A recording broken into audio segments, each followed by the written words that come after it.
Hey, y'all, and welcome back to another fan mini episode of Catch That, where we get to know our friends through their favorite R&B songs. I am naturally Elise, and that's my brother, JR. and we are the R&B representatives, and we are very happy to welcome the good brother, T. Harris. What's up? Hey, how y'all doing this afternoon for me, afternoon for y'all, early morning for you, Elise. Yeah, but I'm glad to be here. It is truly an honor. I have been a big fan of you guys for the last year or so when I first started this page on Instagram when the needle drops, and so I had some people recommend me to y'all. So yeah, I'm a big fan. So it's awesome to be here with y'all this afternoon. Yes. How about you tell the people a little bit about yourself, as much or as little as you like to share? Okay, so T. Harris, early 40s. I ain't gonna go any further than that. Early 40s, music enthusiast, born and raised in South Carolina, currently residing in the capital city, Columbia. Been a music fan for as early as I can remember. Some of my earliest music memories are probably watching old Friday night videos used to come on NBC back in the day. I definitely showed my age with that one. And of course, sitting around the TV with the entire family watching Soul Train on Saturdays, pre-Shalamar Moore Soul Trains to provide some context. Yeah. Amen. Yeah. That was a bad time. Just a bad time. Yeah. Shamar was living his best life on that old one. With no rhythm at all. No rhythm at all.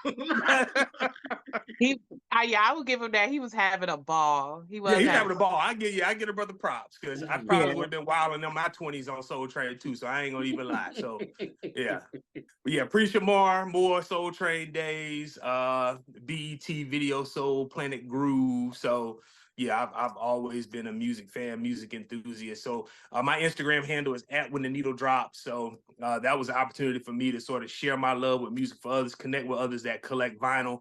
Like I do. It's a very expensive habit, but there are other habits that are more expensive and more dangerous. So I'll settle with this one for now. How about that bullshit? Yes. Yeah.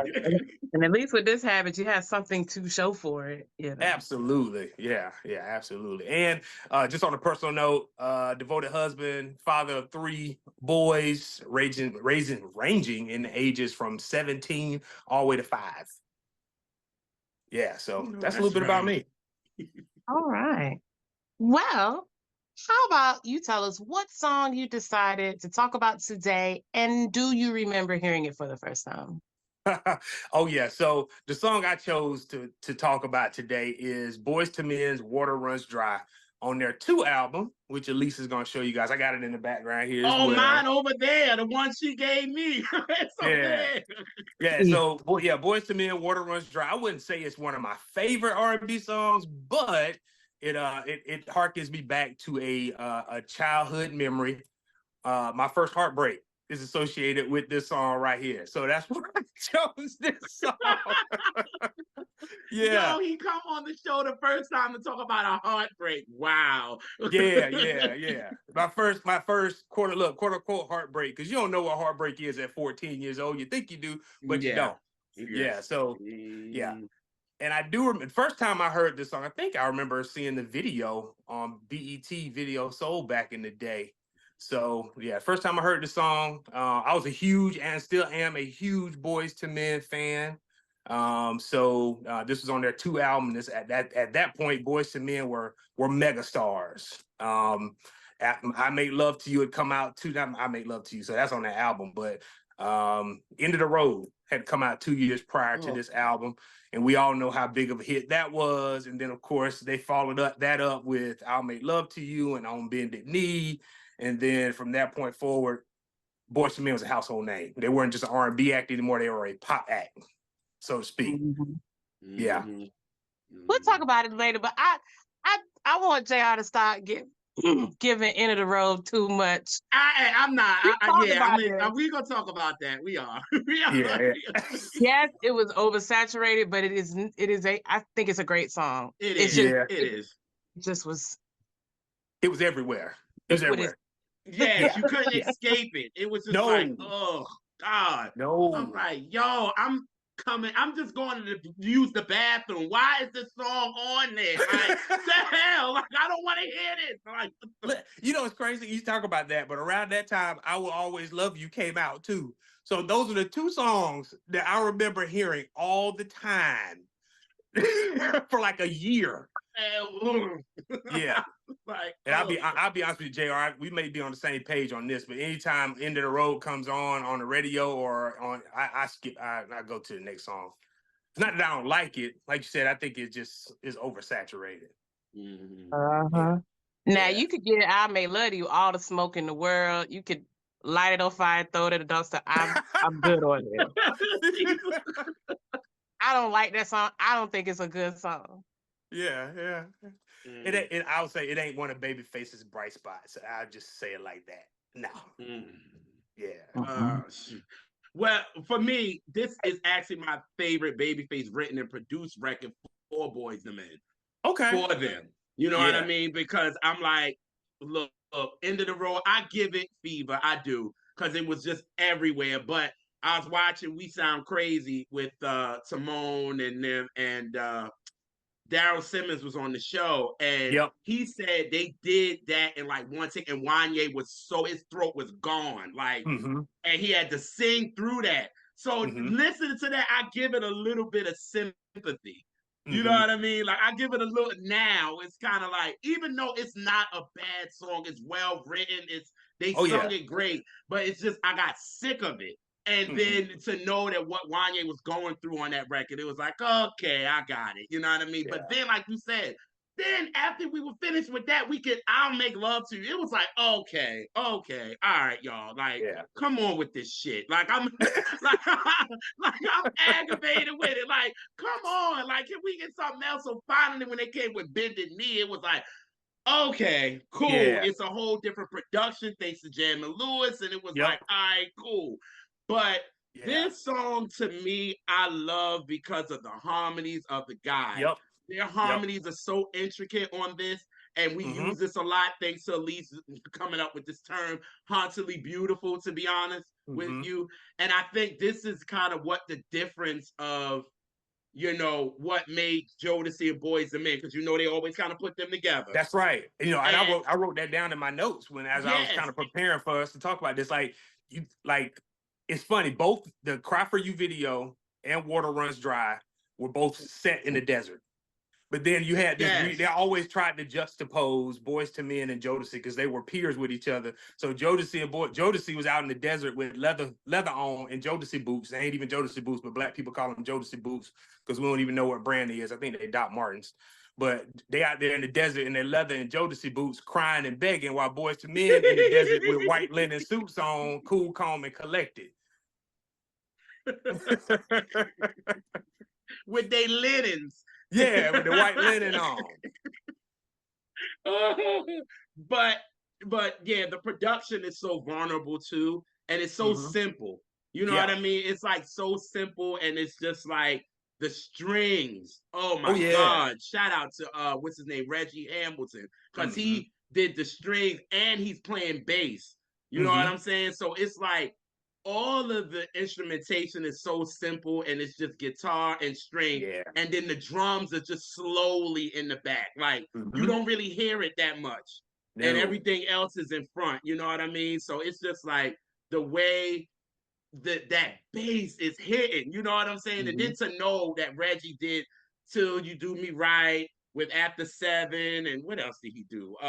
He was on Maxwell Embria and all that kind of stuff. Wow. So, yeah, so for him to be on that, and it's kind of him and Babyface are kind of battling because you know Babyface love him a guitar now. That man will walk on stage and just do guitar and that's it. I've been to his concert. You know what I'm saying? Like, you know, he needed his own solo anyway. Catch it, but you know, them two are battling because he's playing the acoustic guitar and what you gonna playing the bass, and it just sounds so good, and the guys sound so great on it, and it's just then the violins, like just the production of this song is just freaking amazing. So that's why I just love this, because I know everybody know I love my mama, so they would think, oh, his favorite Babyface joint would be like a song from Mama. No, I'm good. I'm good. No. That's another song I find to be terrible. And my mama hate that song. But she don't like songs like that, like about mamas, and she don't like it. Yeah. So one thing you brought about, you talking about the intricacies of the production. I always think about this song, Boyz II Men, of course, that background being an a cappella group, you can hear all their voices prominently featured in this song, like every single member. Yeah. And I think that's very cool as well. I'm just, and then, like you were saying in the beginning, like Boyz II Men was just everywhere. It was just like every song they did just touched number one, and this didn't, which I was like, damn, out of all the songs that I like from them, I'm like, why couldn't this one? You know who blocked this record? What's that? Who did? Montel Jordan with This Is How We Do It. They did come out around the same time. Yes. Okay. This blocked them. I'm like, really? I'm like, Motown, y'all couldn't put a little bit more money into this so y'all could get it. They didn't have to. They didn't have to. Yeah, boys. At that point, Boyz II Men was a brand, though. Yeah. They ain't even had to do that cool video or nothing. Like, if they didn't want to. They did. Yeah. They did. The name alone. Their work was done. Yeah. Because this is about what? Because, this came out, in March of 95. It was in March 95, yep. Yeah, so they already got, I'm saying, Bend the Knee had already did. Freaking I Make Love to You already did. So it's like but it's so much music that they were also competing with, because you also had TLC that was with Waterfalls and all of that kind of stuff. So it was just like, I'm like, damn, I wish this song would have been number one, but it's all good. You know what I mean? Hey, it's still a song that they have to do. And like you said, it's more of an acapella because they can really get it in vocally, for real, for real. And I had the opportunity to see them perform this live when they did their stint in Vegas back in 2016. Oh, so, nice. Yeah. And Mark Nelson actually came on stage and sung with them. One of the original members of Boyz II Men. So that was pretty dope. Yeah, that was pretty dope. Oh my God. Yeah. But I will always have what you were saying, sis. Oh, I thought I was about to go in about, I know y'all gonna laugh at this, but I actually have a funny memory about this because I gotta hear it. I got my ass whooped because of this record, right? So when this album came out, it was out for like 6 months by now, and it's going into because it came out in August. So we're going to my family in Holly Hill. Shout out to South Carolina, right? So it's a Friday. The younger ones on the outside, the older ones are inside. They playing spades or whatever. But now it's getting later. So, when it's time to get dark, they leave. They going, they going in the woods out there, and they, out there with the, playing, frying fish and doing all that stuff. And us younger ones are still on the thing. So we was like, yo, what we want to, sing, because we always have our sing-alongs. That's just what we did and what it was. So I was like, all right, well, let's do Boyz II Men, right? Everybody agreed. I'm 8 years old, like, no, I don't want to hear I'll Make Love to You. We cannot do that song. I don't want to sing it. I don't care. I know. So mind you, I got people that's like 11 and 12, and they like it, but I'm like, I don't want to sing it. So finally we argue, and we finally get to the point we do Water Run Dry. All right, cool. So, we out there practicing the harmony, and I had a high voice, so everybody like, you gonna get Wanye. Cool. All right, I got it. So we practiced. So for about the third time before we was like, yo, we're going to do this one more time and we done. My grandmother comes out and be like, y'all cut out all that noise, right?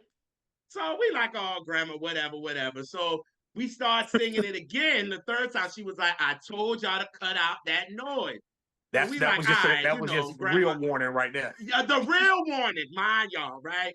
So she like, all right, cool, whatever.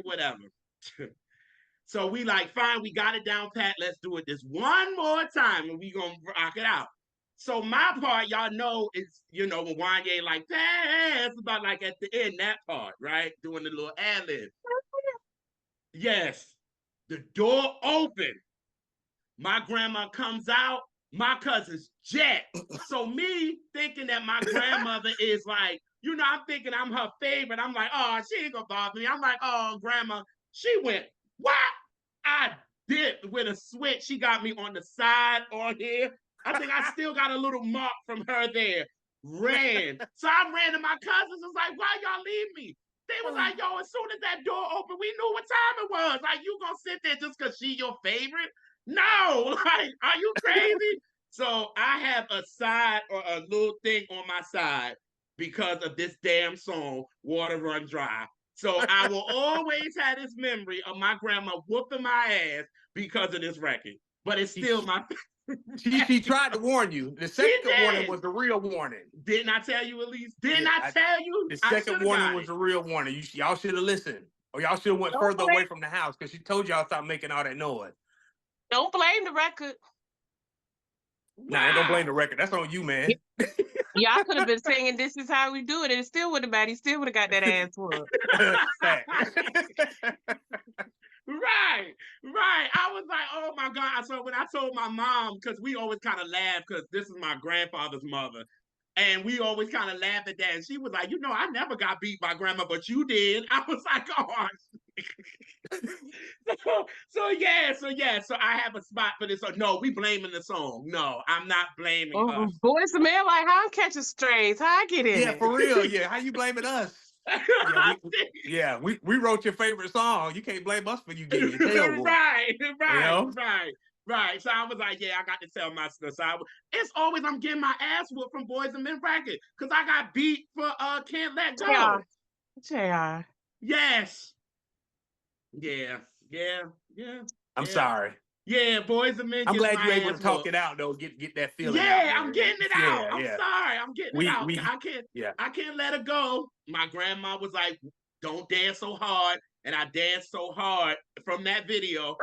Broke the glass off the thing. Got my ass whooped for that song. So Boyz II Men, thanks guys. I mean, great music, but I have memories of getting my ass whooped from y'all. So Waters Run Dry is the one I got from one grandma, and then Can't Let Go is from another grandma. So yeah. No.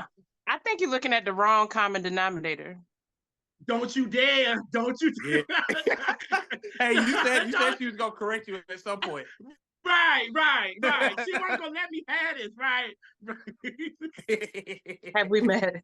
right. So yes, I still love this record though. Musically, all that good stuff. I just love this record. Yeah. So that's my fun memory of Waters Run Dry, but I love this record though. I was saying like first little teenage heartbreak because like I said, you don't truly date nobody when you're 14, other than talking on the phone maybe and hanging out at school. So the girl and I've been talking for a couple months.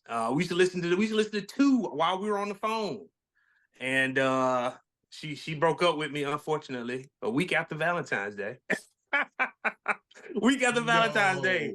Yeah, man. So every time I heard that song, I thought about her and us at 14. But the crazy part about it was we ended up becoming really good friends after all this was said and done. But at 14, man, I was hurt, man. Thank you for etching this song in my memory for the rest of my life. Wherever you are today. See, Boyz II Men, you see what y'all did? Yeah. And see, he got a heartbreak that he will always remember. And I always remember Ass Woman. This song was not good for nobody. You see what I'm saying? Yeah. Elise, was the song good for you? Because JR and I got horrible experience associated with this song. It was fine for me. I was 16 living my bestest life. No, I don't have any. Yeah. No, I don't have any negative memories associated with this album at all. Yeah, in fact, positive. I remember getting the CD. In fact, I think a boy bought me the CD actually. So no, it's no heartbreak attached to it. Those used to be good Valentine's Day gifts for girls. Buying music back in the day. Yeah. Yeah. Yeah. So no, I have a great fondness for that song and for that album, except for I Made Love to You.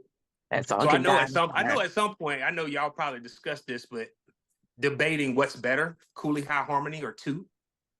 Oh. Y'all ever talked about that? What's a better album? Cooley High Harmony, I think is better. Cooley High Harmony for me too. Yeah. I mean, I understand that this album made them megastars. Cooley High Harmony special, man. Isn't it though? Yeah, that album's special. Yes. Yeah. Two was a polished Boyz II Men. It was. which catapulted them, but also was detrimental to their career. Absolutely. It's a little too polished, and I love it. It needed. Cooley Harmony had a more of a great realness to it, and this is very, very produced. Very produced. Very. You have the greatest producers in the game before and since on it, and so it's very commercial. And I don't think anything's wrong with that, but I think that ended up hurting them in the long run. Yeah, and I think they've even. I think. Have you guys ever seen the "This Is Pop" documentary on Netflix? Yes. There's an episode about Boyz II Men. They talked about two because every boy band points to this album as the album that inspired them to go into music, and they pretty much copied their style and took the blueprint from this album and became successful. That's that documentary. I hate it. I hate every episode of it, and I'm gonna tell you why. Because they said they did their whole episode. Not one did I hear the word white or black. You cannot leave race out when you're alluding to it. Say the shit. If you're gonna tell it, you gotta tell it all. Like say the shit. Stop being a little bitch. Yes. Like say it. Yeah. Very true.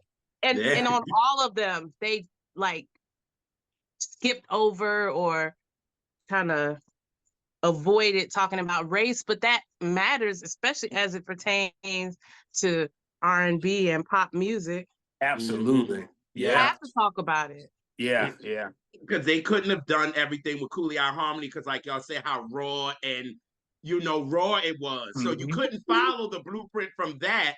No. You know what I'm saying? And technically, End of the Road ain't on the Cooley Harmony. It was on the reissue. It's like from that point all the way to 2 is what they took and ran with it. But they never discussed race. And it's like it's a little unfair. Like Elise said, if you're gonna tell the whole thing, tell it. You know what I mean? But it's like they took half of their shit from Boyz II Men and the other half from Jodeci. Yep. They took a lot of the style because some of the group, like now Backstreet Boys, they were more the Backstreet Boys they were Boyz II Men too. Yeah, they were two. NSYNC was a Jodeci knockoff. Jodeci. Yep. Yes, sir. Yeah. Absolutely. I mean, and Backstreet was blatant with it. Like they damn near made the same videos. It's the same videos, the same songs almost. Same melodies, everything. It's like same suits, all that shit in videos. Like it was just blatant. Like it was like, really? Okay. All right, we got it. And you got black producers. Backstreet's back ain't nothing but Motown Philly. It is. Thank you for saying that. It's the same record. Yeah. Really. And then you got black producers writing these songs. Yep. Full Force is doing them. So it's like it's blatant. That's why, again, you can't do a documentary like that and not put race in it. Yeah. Like, you got to be honest with it. Yeah. Because our other black groups, quote unquote, during that time was like the Drew Hill, the 112. They were kind of taking more of Cooley Harmony because of the rawness it was. They weren't taking 2. No. You know what I'm saying? No. And then they were also doing more of Jodeci because it was more of an edge. I always say 112's first album is basically a continuation of where Boyz II Men left off on Cooley Harmony. But and then a lot of these songs were written by them. But I tell you what, 112, and I tell JR before we started, I'll tell you what 112 song was from. That was from 2. Which one? Cupid. Cupid is Water Once Dry with a heavy beat. Yeah. Absolutely. You saying it makes me realize Water Once Dry is a good song, and but no, I actually like Cupid sonically. I just really hate the lyrics. It doesn't make sense. But I actually like the sonics of it. Yeah, and Wanye actually is what Slim thought he'd sound like on Cupid. Yeah, it did. Bless his heart. Yeah, bless his heart. Your face talking about that is hilarious. I'm sorry. Like we had a couple of lives where I just I went in. Elise even had to be like, okay, enough. Okay, enough. He ain't sorry. Yeah. Not at all. No, not at all. But this is I love this record. I was listening to it before we got on, and it was just like, oh, it just sounds so good. It just so and when you think about too, that's kind of like a 90s album that you have to discuss. Like you can't talk about the 90s without talking about two. Yeah. And what Elise said, kind of that pop and R&B for real. That album is really where you go to be honest with you, because there wasn't nobody else doing it like that. So no. You know what I mean? So it's such it was kind of around this time that folks kind of started comparing Boyz II Men to the Temptations. Like, Oh yeah. Especially since they were dressing like them too, and you know, they Boyz II Men's image was for our parents to love. You know what I'm saying? Our parents can look at them and be like, oh, they remind us of them and this and other groups in the 60s. That's like they remind us. They looked at Jodeci, even though they were singing the same type of song, people. They were. Let's don't be fooled. It was just the image. They were just like, Jodeci dressed like the brothers on the block. They did. Just so happened to sing. Right. Which is hilarious. It's hilarious. That was totally not them. I mean, I'm sure y'all know Jodeci's background. Those are church boys. They're choir boys from North Carolina. Boyz II Men. If you look at the Father MC video, that's them. Like they look like Boyz II Men. Like that was them. So to give them that image, the image wasn't really them, but Boyz II Men was hood dudes from Philly. So it was kind of weird. Like it was like everybody was doing each other's image where it's like, oh, okay. You know what I'm saying? Because they from South Philly, North Philly. Like they hood dudes. So Jodeci ain't nothing but some church dudes, you know what I'm saying? So it's like putting them in leather and looking real street was kind of different. You know, it's funny. I didn't realize that Nathan Morris from Boyz II Men was about it like that, man. That dude, he got an edge to him, man. Like, I listened to him on some podcasts. I was like, this brother don't play around. He never smiles, ever. Yeah. But I always thought that about him, but I just can really read people in their eyes. And Jay, I'll tell you, and I just feel people's energy. Like I don't be wrong either. I don't miss. And so I was like, yeah, that's the one. Yeah, he looked like the one in the group that was the protector. Like, go ahead and try something. Say something. He was. Yeah. He was. Like, he the one that handled the business side when business wasn't right. He was like, nah, something ain't right with this money. Like, well, what's going on? The other guys would be like, okay, we behind you, Nate. Like, you go ahead. Nate is the dude that's come in and with the strap, like, say something.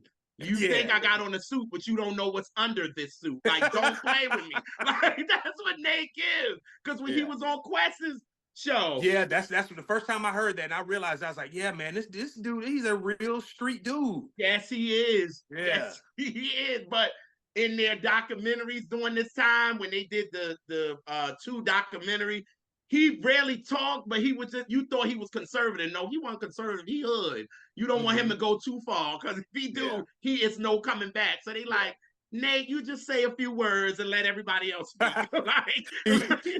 He's the brother in the group where they have the meeting before the meeting. This is what you're gonna say. Right. Yeah, we're gonna script you before you go out there. Don't go out there and embarrass us in front of these white people. That part. Oh man. Oh my God. Yeah. I love that you picked Boyz II Men song. Yeah. I had initially picked a different song, but I think someone else had did it. So I said, let me pull something from Boyz II Men. I had just gotten the album, just purchased it on vinyl. And I said, let me pick one of the songs that I like from this album that people don't necessarily talk about a lot. Yeah. And I was thinking something else about the album too. There's about 4 songs that give you that coolie high harmony feel to where you're like, okay, there they go. They were not singles. No, I Sit Away. Yeah. 50 Candles. Yep. Trying Times is dope. That's a good one. Vibing, of course. Yeah. Trying Times could have been a single. That's a cut right there. Man. That's one of those that you listen to and run back. Like, yeah, that song definitely has Cooley High Harmony vibes to it.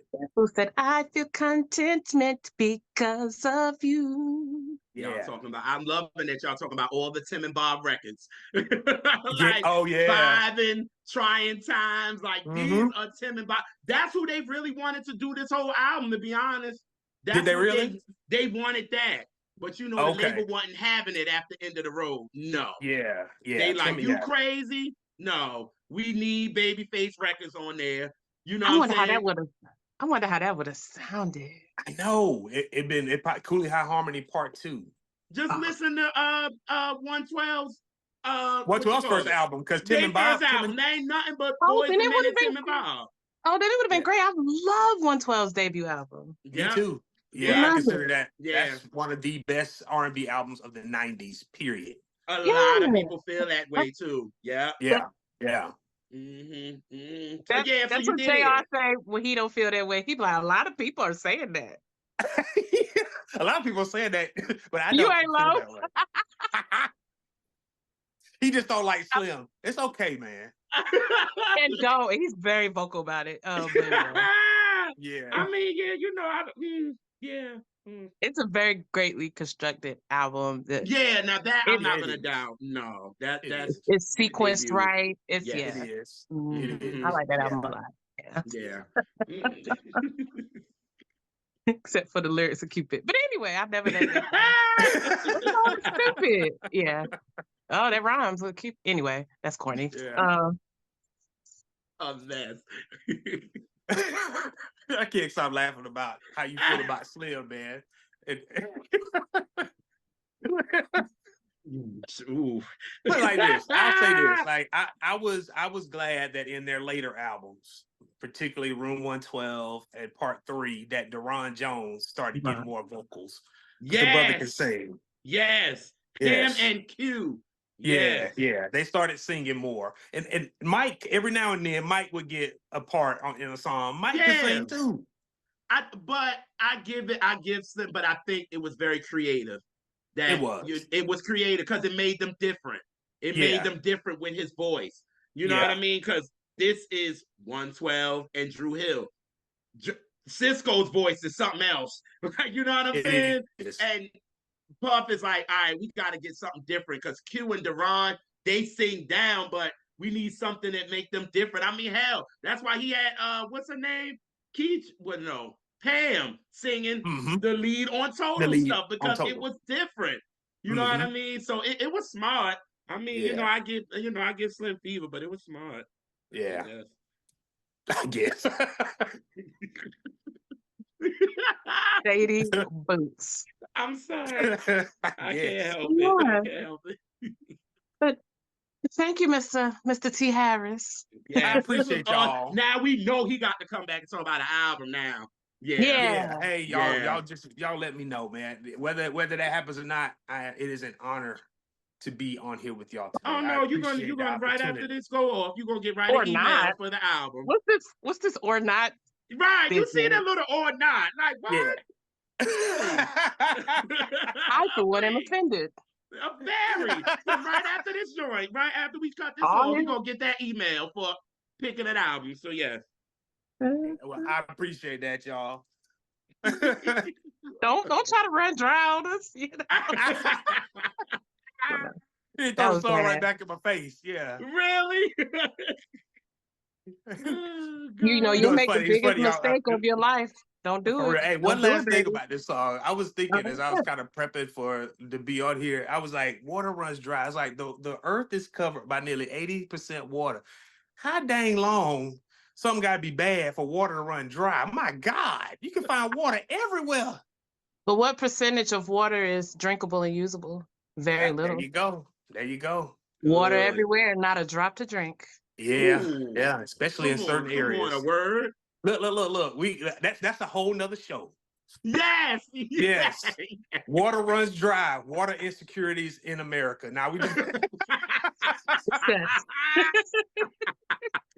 I like it. I'm into it. I like it. Yes. Oh. But yes, again, we thank you. And can you just let folks know again how they can find you? So, all right, so you can find me on Instagram at When the Needle Drops. So that's an opportunity for me to showcase various records in my collection. Also, my frat brother and I, QG, aka the Nerdy Little Bubba, he and I co-host a monthly series called Saturday Sit Down. Episode 5 is coming up soon. And also every 2 weeks, I do a series of honors that I call Flowers on Friday for those artists who don't get the recognition they deserve. Love it. So it'll be another episode be coming up this Friday. So be on the lookout for that. awesome. Love Thank it. you. And then we Yes. also thank all of our viewers, everybody who kicks it in the live chat, Words of Heart. Love y'all. It's a lot of fun. Learn a lot. Really connect over music. So keep bringing us some more cousins. It's a family vibe. You know, it might be a drunk uncle and auntie, but it's your uncle and auntie nonetheless. That's right. And you love them just the same. That's So, right. Anyway. Thank y'all. Yeah, thank you. And make sure to like, subscribe, share, and we will catch y'all on the next Catch That. All right.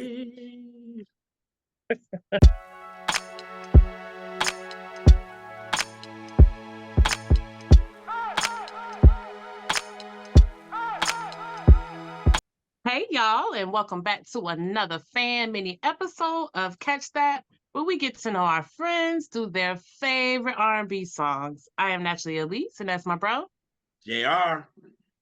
And we are the R&B representatives.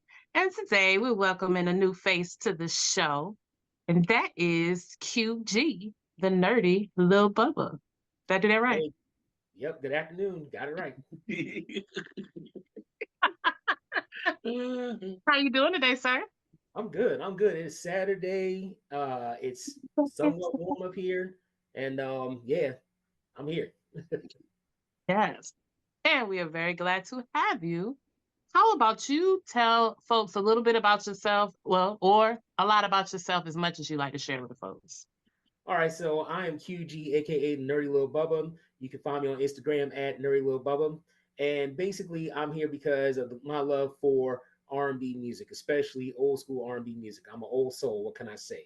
I was born in the Charleston area of South Carolina. I moved to the DMV about over 20 years ago, and currently living in Maryland. And my friend, When the Needle Drops, aka TH, we have a show called Saturday Sit Down, in which we discuss our favorite usually our top 5 R&B songs. And so you all started following our platform and then reached out, and here I am. So, all right. So before you tell us what song you picked, let me tell you something about the song you picked. We'll ask you a question. Okay. Did you know that the song you picked is me and JR like theme song to our friendship? I did not know that. All right. So how about you tell the folks Yes. what song you picked today, and do you remember the first time hearing it? So the song I picked today is none other than Make That Move by Shalamar. And I actually have their record here on my wall. Now, that's not the one I play here at the house. That's one that doesn't play anymore. And I actually bought it a long time ago. So the first time I heard this song, I was probably about, oh goodness, I was probably about 3 years old. And my parents used to play it every Saturday because that's when they, they played music when it was time to clean up. They play music when it's time to just kind of cool out, relax, whatever on the weekends. Every black household, I love it. Go. Yes, every black household, every Saturday. If you heard that music cut on early in the morning, well, you know what time it is. Get up. Yes. But usually, yes, they played this song pretty much to death.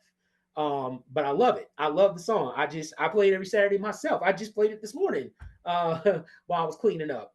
And so I chose this song because it just reminds me of those days of childhood. When we allowed to cuss on here. Oh yes, we are freedom on this one because I'd like to do it. So go ahead. Okay, I just want to make sure. I just want to make sure. You're good. But no, like it just reminds me of childhood and when shit was simple. Like I didn't have bills. I didn't have to get up for work. I didn't have to deal with aggravating people. You know, all I had to do is just get up, get my little bowl of cereal, you know, whatever, and just let the day go. You know, cartoons, Soul Train, American Bandstand, all that shit. So it just takes me back to that. Oh, so JR, how about you tell the folks how this even became like a theme and loved song so much for us? Okay, so we had our trips that we normally go on that we have talked about on a couple of these episodes, but this trip we was going to California. So, you know, we had our sister Mika in the kitchen cooking. Hey girl. And she was cooking, and you had like G and Mark and Nikita. They was, you know, just sitting down or whatever. So Elise is our playlist queen. She's the one that has the playlist rocking. So she starts it off, and then she's also the bartender. Thank you, Jesus, hallelujah. And and then so she was like, "Yo, I'm just gonna go live." She started going live, and Make That Move comes on.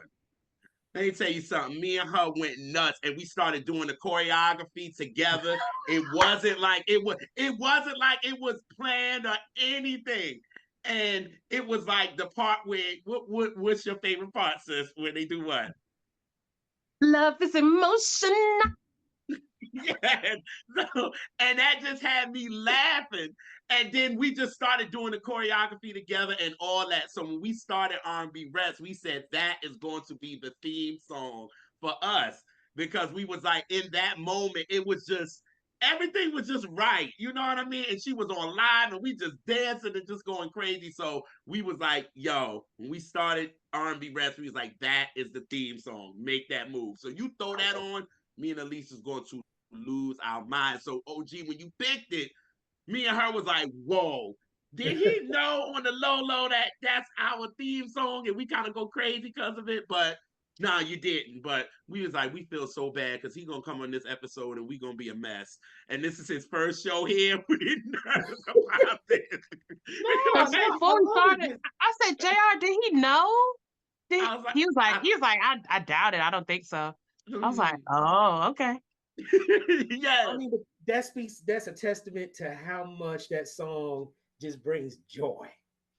Yes. You know, because like in my mind, I'm thinking when y'all said that y'all was choreographing with it, you know, I'm thinking y'all sprayed your hair down with the sparkles like they did when they performed on Soul Train, and y'all had matching outfits, and you know, y'all just going in, you know. No, it was like Elise started to do something, so I'm behind her, and we're just doing it at the same time, not even thinking about anything. And every time I look at that clip, I'm like, we are crazy. Like we doing the same thing. We're pointing at the same time. Like it was nuts. Like I'll send you the video on DM so you can see it. So you can be like, oh yeah, they're nuts. Like, you know what I'm saying? Like, so, but for me, when I first heard it, I was young just as well. But see, I'm from New York, so they played it on 98.7 Kiss FM. And I remember hearing it because I think I was around like 7. And I already knew a Jody. So of course, when the chorus comes in at first, you know what I mean? You're hearing her in the front. So I just remember asking my mother, like, "Ma, is this Jody Watley by herself?" And she like, "No, baby, no. She was like, "This is Shalamar." And she was like, then I had to get the schooling of them being on Soul Train, Jeffrey and Jody on Soul Train. Then how Howard came in and he wasn't the original and all this. But what was crazy to me is like, yeah, she was giving me all that, but I was just it kind of, for me, I was just loving the vocal arranging. And I was like, who's doing this? Like, who's the producer for this? Like, I need to know who this is. And when I found that it was Leon Silvers after me doing research, I was like, Mom, you like the Silvers? Because I know she might die on the hill because she be by herself with this, but she actually likes the Silvers better than the Jacksons. That's her.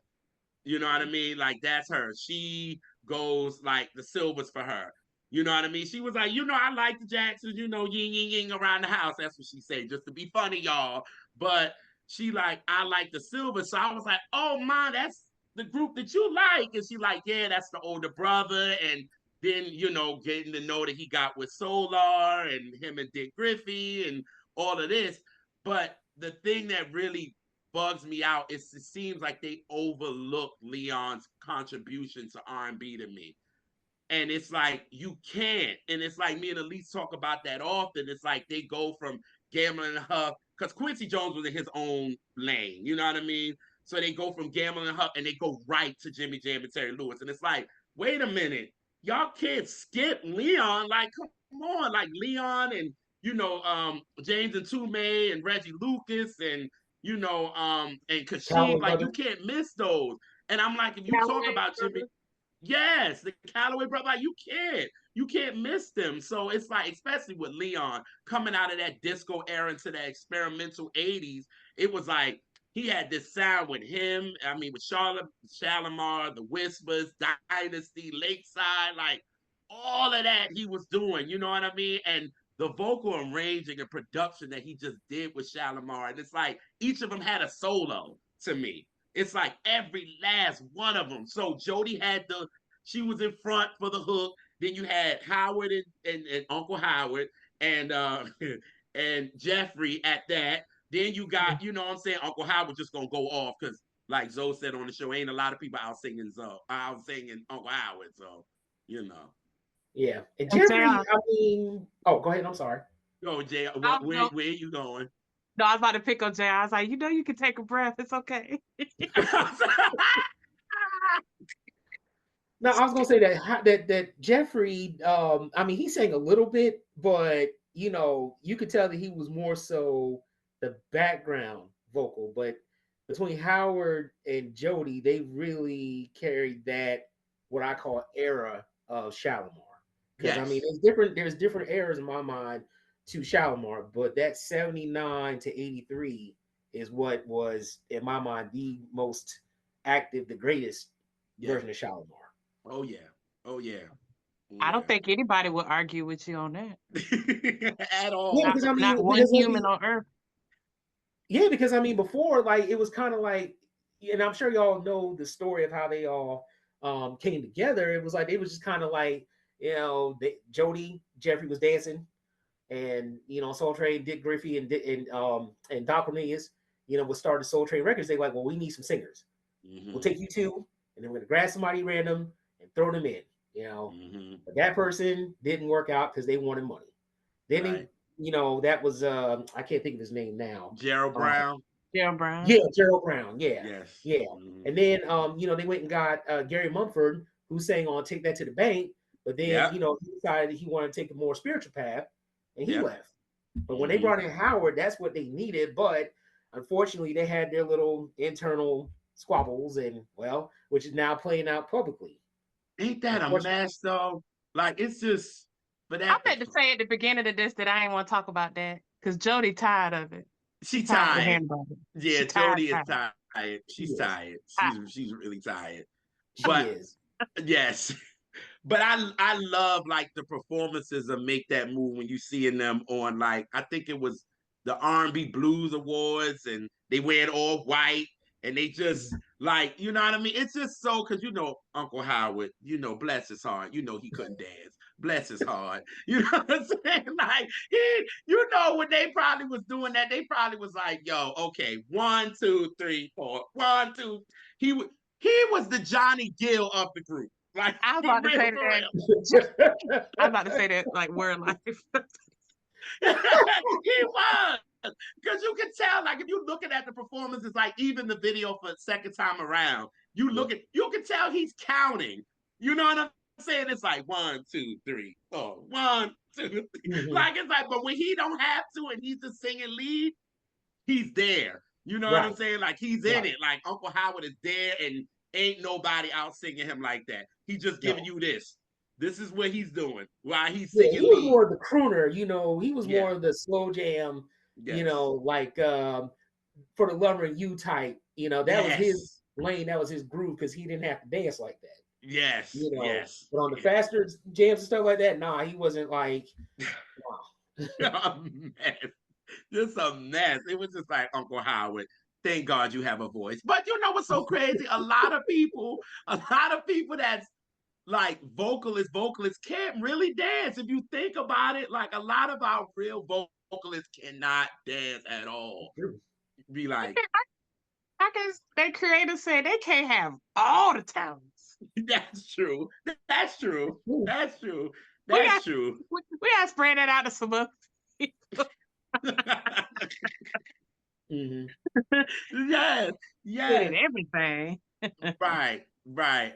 This is actually a song that, just like you said, OG, it makes me like happy to hear it. And now to have the connection with Elise with it, you know what I mean? It just makes me just happy. You know what I'm saying? Because as a kid, when I heard it, I just wanted to dance.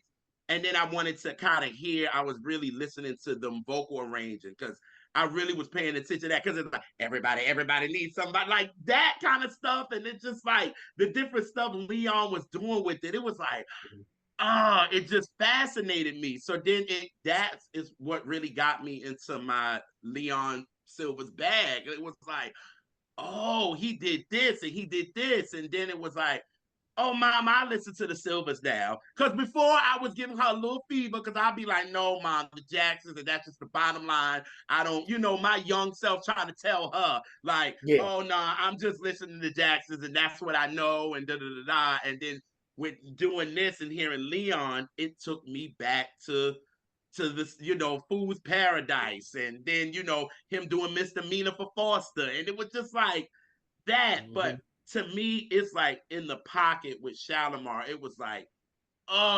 everything. Make that move second time around. Like, you know what I'm saying? For the lover in you. Like, we did a Friends with Zoe, and we talked about that album. And it was just, them three was just so great. You know what I mean? As far it was just magic with those three. You know what I mean? And Make That Move was basically a well-produced song.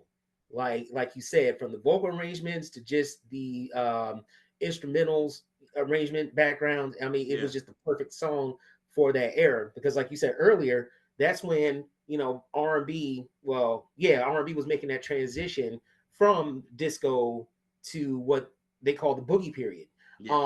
Because Leon Silvers was actually, because Leon Silvers was actually on a podcast with Questlove, in which he talked about what they called the boogie era. So all those songs we hear from the Whispers, and the beat goes on, Make That Move, second time around, just everything during that time. Everybody's just, what they doing? Boogie. They was dancing. Right. Dance hard. Yes, and that's what I think with him doing that, it made for what New Jack became. You know what I'm saying? Because everybody wanted to dance. Everybody was sweating. Ain't nobody doing that now, but I'm saying, like, during that time, everybody wanted to dance, everybody wanted to party. So that's why I'm so pouring into everybody. I'm like, y'all, get into Leon Silvers, y'all. Like, stop. Like, you cannot just bypass this man. And then when you're talking about Jam and Lewis, who mentored them, it's like, you can't speak about them if you can't speak about him. And I'm like, you like Shalamar, you gonna sing Second Time Around, you gonna sing A Night to Remember, you gonna sing that, right?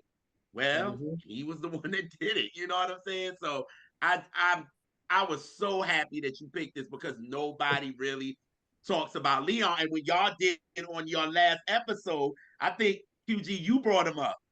And I think you brought up Leon Silvers. And I was like, oh, somebody actually understands. They get it, because it's like, you can't bypass this man. Like, how do y'all do this? Like, you know what I mean? I mean, his fingerprints are all over Black R&B from that decade, whether people want to acknowledge it or not, because it's, it's like you said, he helped mentor Jam and Lewis. He also helped mentor LA and Babyface, because they were with the deal. Yes. And so his fingerprints are all over R&B from that decade. And then they just took it to other levels. Yeah, and just took it up out of here. You know what I mean? But this is just a great, great song. And it's just like, again, like, and you said, and I think how many people have came on this episode and said this is, if they're playing an up-tempo type of record in the 70s or 80s, they heard it when their parents was cleaning. And we don't even have that anymore. You know what I'm saying? Like, it was like you said, you wake up and you hear this. You like, I know mom is cleaning. I know I got to get up and help her clean. You know what I'm saying? I ain't going to act like I'm asleep. You know what I'm saying? Like, I ain't going to act like I'm asleep, so I ain't got to help her. You know what I'm saying? So with that, I'm just like, man. And one thing I love about this song is the not the radio edit. This song is long and I don't get sick of it. It's just they don't sing the verses about 1,000 times and then they gonna sing the chorus for like 30 minutes and I'm here for it. Because it was made for dancing. It was made for the disco to dance and once you in it, you in it. You don't want it to end. So I love it. I remember the first time I heard the longer version because again just growing up. I mean, we heard I heard the single 45 version, which is only like a little over 3 minutes. Yes. So when I bought the album, like I said, the one I got behind me, and the first time I played it, I was like, "Oh, this is longer than it's longer than 3 minutes," and I was just infatuated, Mm-hmm. with it because I was just hearing that radio version and all that. So yeah, cause Make That Move is long, like Take That to the Bank long. Yep. Take That to the Bank long, and then they got an extended version of the album. Child, that's because I see you got the Shalamar wall behind you, and I'm giving it because I got 3 out of the 4. I don't think I have Disco Gardens, but the other 3 I definitely have in the collection. So yeah, I only got 2, but at least shows off like this. So it's nothing. this is how to show off. No, I love it. I love it. I love it. I've been a Shalamar fan since time. Like when I asked first time hearing it, it just was a ubiquitous song. My mom's a Shalamar fan. She got these same records. Like, so no, we were a proper Shalamar household. Well, it's a house. It's that way when you come here. Because what's the first song that I always play when you walk through the door? Take That to the Bank. Like that. So it's like everybody knows when Elisa comes to the house, they know when she's here because the music is loud, we rocking. But when she walks through the door, we loud. So, and then we leave, and then I open my balcony door. So I know my neighbors be like, God damn it, she's here again. You know what I'm saying? So when she walks through and we play and Take That to the Bank, it's like, I know Elise is such a Shalamar head. Like she is, whoo, like she don't play when it comes to Shalamar at all. Like, and I'm crazy Uncle about Howard. Ooh. Yeah, I'm just as crazy about Jody. Yes. This is crazy. Yeah, and I, for the longest time, I felt like I was the only one that liked Shalamar. Really? Yeah, like I just, I would have conversation with people about music, and they said, "Shalamar, you really like Shalamar, don't you? You really like Shalamar?" I'm like, "Yeah, I mean, I like Make That Move," and I just felt like, I was the only one. Well, I take that back. There's about 3 people I know outside of y'all that like Shalamar, and I'm probably one of them. I just thought it was just me, so but wow, I feel good knowing I'm not the only one. Not at all.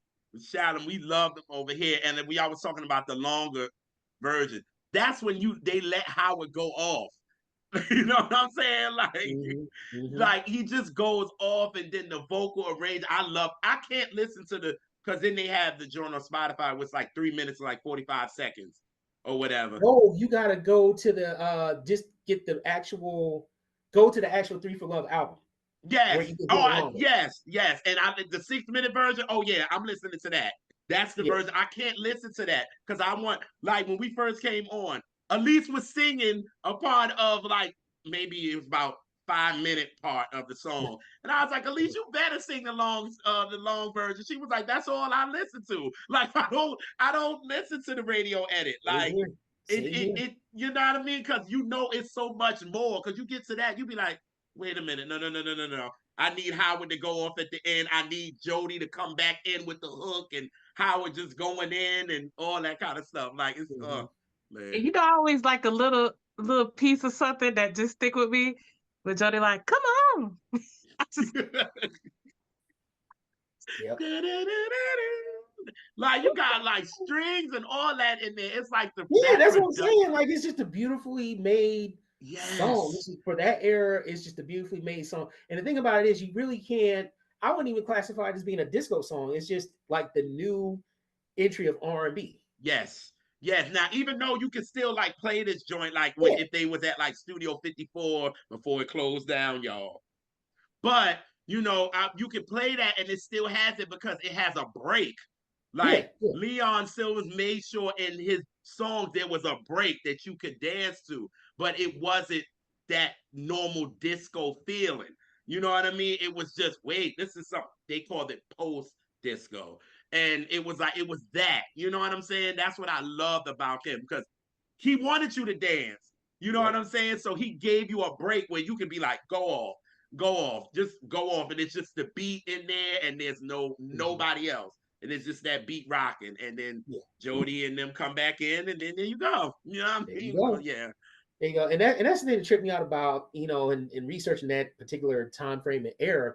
You know, they tried to kill disco once certain segments of America found out, you know, just what disco encompassed and what it was all about. But it didn't stop people from dancing. People still danced, you know. People still wanted to dress up and go out. People still wanted to go dance and do other things, I guess. So, you know, you couldn't stop it. It was already here. So the only thing they did was just rebrand it. They was like, okay, you don't want to rock with disco? We'll just call it dance music. Yep. No problem.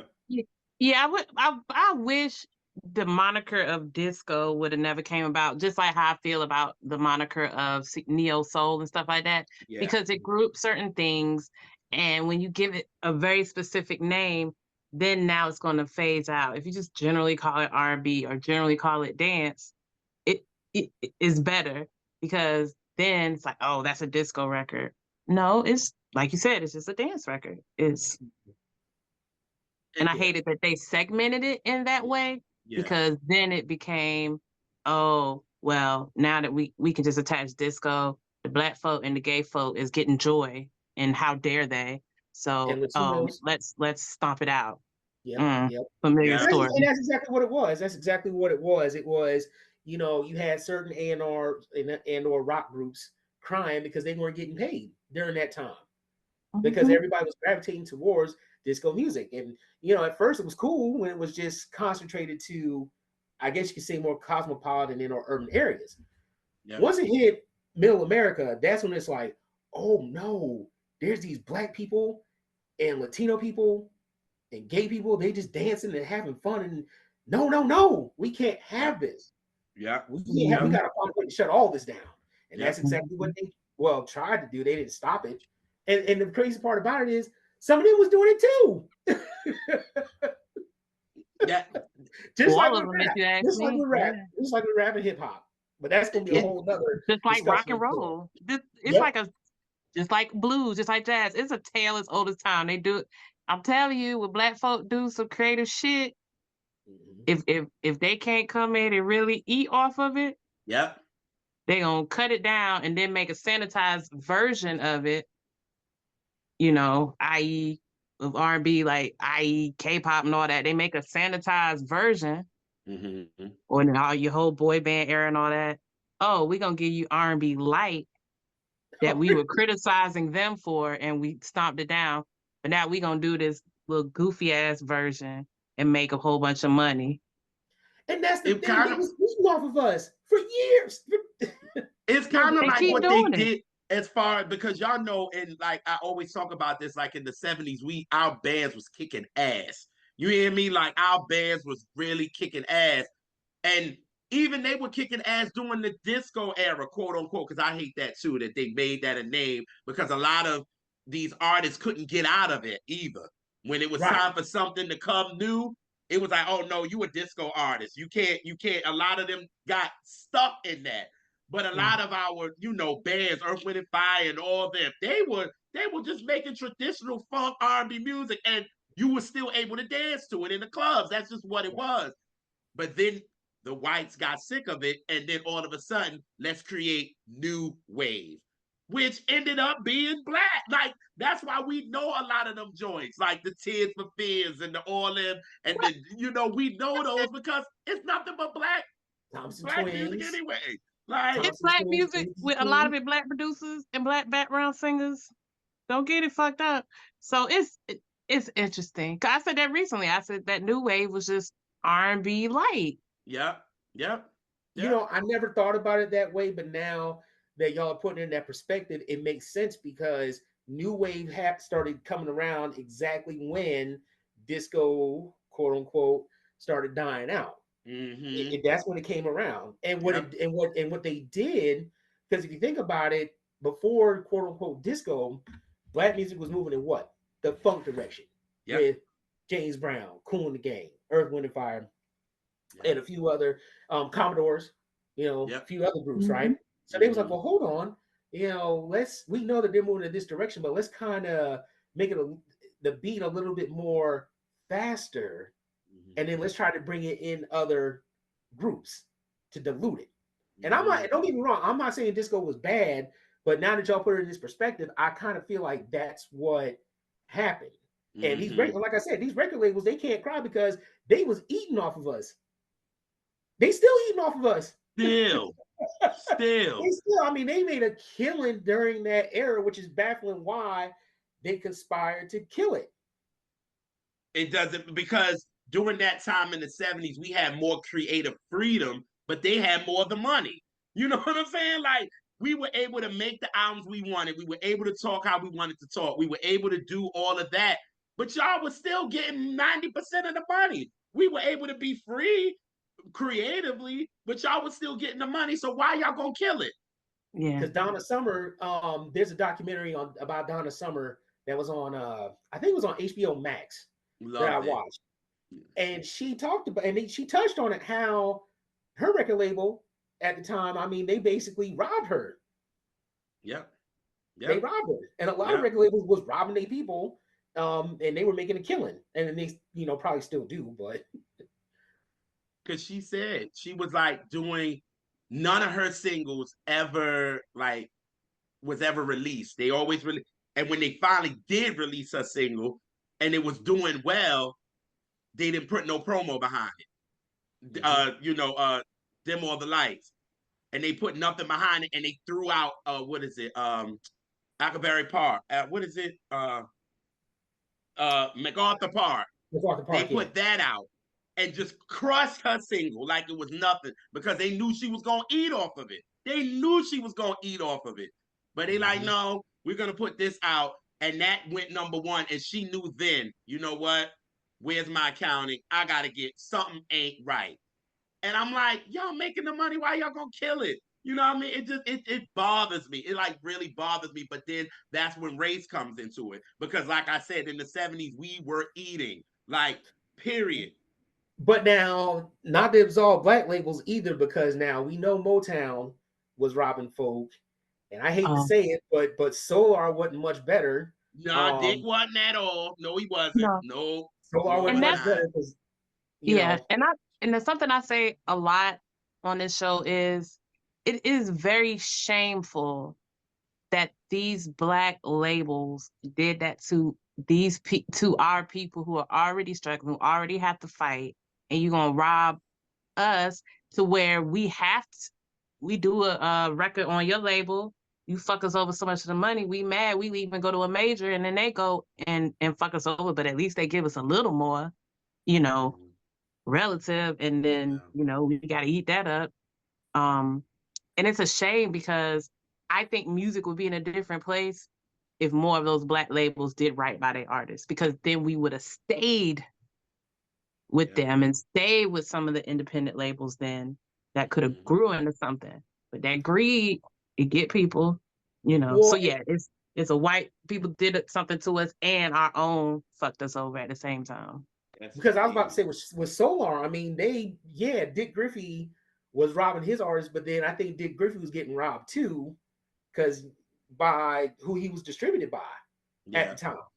So unfortunately, it's just a vicious cycle. Yeah. When Elise first said that, I had to sit there and think for a second, and I was like, yo, she's right. But then you got to think about the times of what we talk about Motown, it's a favorite of mine. It's my favorite, but it's like at that time, the racism he was dealing with, the mob he was dealing with, all that he was dealing with. But it was like, yo, you got all this talent. Like, at least do them right. You know what I'm saying? You deal with all of that. You are supposed to be the boss. You deal with all the foolishness. Let your artists be comfortable. Pay them right. Pay them what they are. You know what I'm saying? Yeah. And then a lot of them. Why do you think everybody left them? Everybody left. They left. Yep. Yep. They didn't make a resurgence until years later, and then them people left them too because the same shit was happening. That's what I'm saying. Vicious cycle. It just never, unfortunately, it just never stopped. But I will say that at least during that decade, 60s, 70s, 80s, we had Black executives who would stand up for something. If something wasn't right, they would stand up and say, nah, we're not going for it. Like, yes. A matter of fact, me and TH was talking about it a couple weeks ago, how when MTV wouldn't play Black videos, Dick Griffey stood up and told them, hey, y'all need to start playing our videos. Clarence Avant went to the president of CBS Records and was like, hey, you got a problem here with MTV not playing our videos. Yep. But it didn't go over the line until David Bowie. David fucking Bowie. Right? Yep. Ziggy Stardust. Thin White Duke said some shit to them on MTV. Like, why don't you play Black artists? And that's when CBS stood up and said, okay, either you're going to play Michael Jackson or you ain't playing nobody from CBS. Nobody. Warner Brothers finally said, hey, play Prince or you ain't playing nobody from Warner Communications. Not just Warner Brothers, like Warner, Elektra, Atlantic.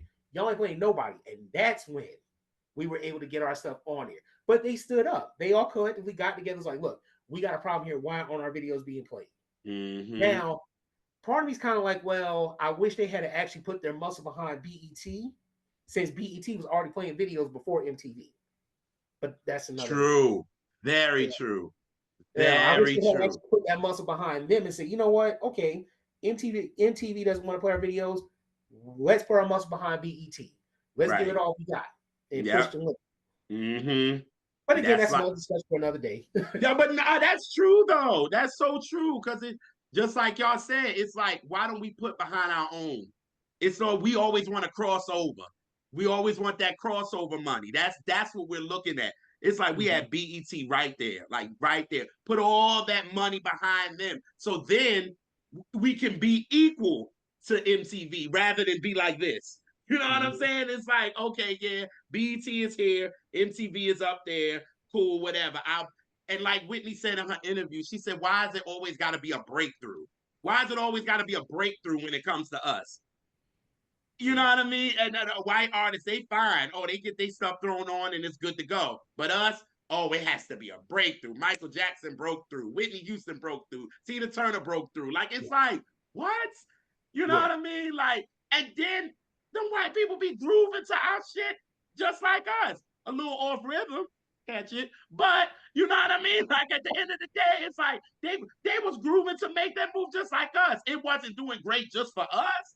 You know what I mean? Because a lot of us couldn't really afford it. You know what I'm saying? So who was going out to these record stores and buying these records and making them, you know, be number ones and all this kind of stuff? They were. So I'm like, if y'all can do that, why can't y'all play them? Why can't y'all put them on, you know what I'm saying, put them on MTV? They playing them in the mainstream clubs. So what's the difference? Like, it just irks me. Like, anytime I go through that era, I just sit there and I get angry because I'm like, what the hell? Why is it always got to be a breakthrough for us? And then when we break through and we kill it, then y'all get sick of it and try to kill that and bring some new shit in. It's like a whole new cycle. It's just annoying. Oh God, I'm getting red. I'm sorry, y'all. I'm getting. It's just so much that goes into it. Just so much to go. And like I said, things ain't changed. Things ain't changed now. It ain't. You know, because people say, "Oh, there's no good R&B." Yes, there is. There's plenty of good R&B out there. Like you mentioned, Zoe. Zoe is one of my favorite artists. Like I saw him in person at a spot in Alexandria, Virginia, called the Carlisle Club. And I mean, the performance was everything. There is great R&B out there. They just don't get the exposure because of a number of factors. But that's why I don't listen to what they call regular radio or terrestrial radio. I'm on Sirius XM, Heart and Soul. Like if I want to catch some, you know, R&B that I can't hear anyplace else, that's where I go. You know, or I'll discover some shit on Spotify. Yep. I would too. You know what I mean? Like, it's just sad. It's just so sad. I hate that. But that's another story too, because I go into there because I hate that. It's no R&B. And me and Elise always be like, come on with the shit, y'all. Like, Cut that out. It's lazy. It's lazy. It's lazy. It's like you that's the perfect word lazy. for it. It's lazy. It's lazy. Yes. And then it's just like you touched on it earlier, Elise. You talked about neo soul, you know, and I was like, well, I didn't at the time. I was like, well, neo soul. I'm like, well, soul is soul, but okay. And so then you had that resurgence, so to speak. You know, you had Erykah Badu, Jill Scott. Who else am I thinking about? Like Nubians, Jazzy Fat Nasties, D'Angelo, Jaguar Wright and all them, right? Maxwell, Yeah, Kendrick. Maxwell. You know, you just but then again, what happened? They segmented for a certain time period. You know, late 90s, the early 2000s was when that neo soul period was just, you know, everybody was just, oh, neo soul, neo soul. And now, ain't no such thing. Nope. Nope. Because it never was such a thing to begin with. Soul ain't new. Soul ain't new. In fact, by definition, soul is old. So, No, you're absolutely right. So I don't know what's going to happen next, you know, because like you said, now they got this K-pop thing and everybody going fool over that, and you know, the people that they trotting out for R&B, I'm just like, no, they ain't got it. No. And that's why I always try to say we need groups. Anytime R&B was at the top of its game, there was a lot of groups. You know what I'm saying? Like we need that. Bands. And bands, bands. especially the 70s. 70s was bands, some bands, couple bands here. Yep. You know, bands everywhere. Yep. Now you don't have that anymore. Everybody's just making everything in the studio without bands, and you know they do backing track. Yes. And that's not just an R&B thing, because with other genre, with a lot of the pop stuff, it's no bands in that either, and it sounds sanitized. So it's not just the R&B problem. It's a pervasive thing. Like just music needs bands and groups again, and just creativity again, and creativity. Yeah, but do you think a lot of it has to do with the technology, because technology has gotten so advanced that you can make the same sounds and beats versus having an actual like band? For labels, it's cheaper for them. You know what I mean? Yeah, like it's cheap because you don't want to have to pay a drummer to come in. You don't want to have to pay for a guitar person to come in. You don't want to have to pay all of this. So it's like, oh, we got a system. You press that button, program it, boom. And it's cheaper for labels. Labels always try to do everything cheaper. But when you do everything cheaper, it takes the umph and the feeling out of it. You know what I mean? I want to hear somebody playing guitar on it. You know what I mean? I want to hear that. Yeah. That's why I love Babyface. Babyface still is like, I'm going to come in with my guitar and leather suit and play it. You know what I'm saying? Like, that's just him. Stupid. You're stupid. But it's like, you have all the synths in the world, but a synth bass or a synth guitar is never going to sound like a live one, no matter how great your AI is, how great it's not. It's certain. I think I was hot stuck. I'm taking guitar lessons.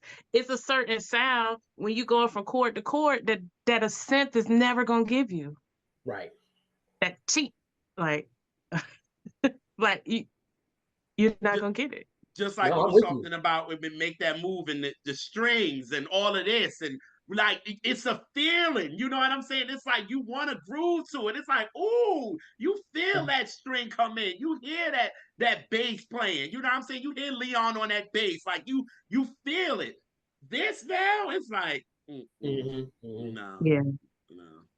And that's the thing that I appreciated about that time period too, was that they was able to mix in synths with other real instrumentation. Yes. It wasn't just a one thing. It was, we got the keyboards, we got the synths, but we also still have bass guitar, regular guitar, drums. They were able to mix it together. Yes. Oh yes. Oh yeah. Oh, he has to come back for an album. Period. Enough said. He got to pick an album. For Enough sure. said. Enough said. Because this conversation could go all day. Oh yeah, it was going for a long time. Oh, God. I mean, this is what happens when you have strict parents that wouldn't let you out the house back in the day. Come on, somebody. Don't take me back to my childhood and get me all upset you again. Do is just sit in the house and just play music all day because you couldn't run in the streets like some of your badass friends. Yeah. And it is what it is. But this is what happens. Now I'm just like all this music. I just love music. Yes. That's what my mother be like. I should have let you out. Because that's all I'll be wanting to talk about with her. I'll be like, let's talk about this. She'd be like, no, this is what I did today. Can we talk about that? I'm like, no, I just found something out. Like, listen to this. Yeah, and I'm having flashbacks of when my parents used to get mad because I would buy music. I'm like, well, shit, what else y'all want me to do? Like, I can't get out the house, so I'm gonna go buy CDs and tapes and whatever, and I'm just gonna sit here and just zone out. At least I'm home. Yeah, at least outside. Yes. Well, brother, how about you tell folks how they can find you and if you would like to be found and all that good stuff. So you can find me on Instagram at Nerdy Little Bubba. That's the only page I have set up right now. I'm debating whether I want to start one on Facebook or I probably won't start one on X, but I haven't decided yet. But for right now, you can find me at Nerdy Little Bubba on Instagram. All right. Well, we thank you, brother. Like JR said, we're gonna have to have you back for some more conversation. Yes, please. I we mean that. Yay. Yes. And we thank everybody who tunes into us every week and checks out everything that we're doing. We really appreciate it. We have family here. And like, share, and subscribe and bring us some more cousins. And, we can have the best cookout fish fry / dance party ever. Every Sunday, 2 p.m. Eastern Standard Time. All right. Hey, Jimmy. I just want to thank y'all for having me on, and I really enjoyed this conversation.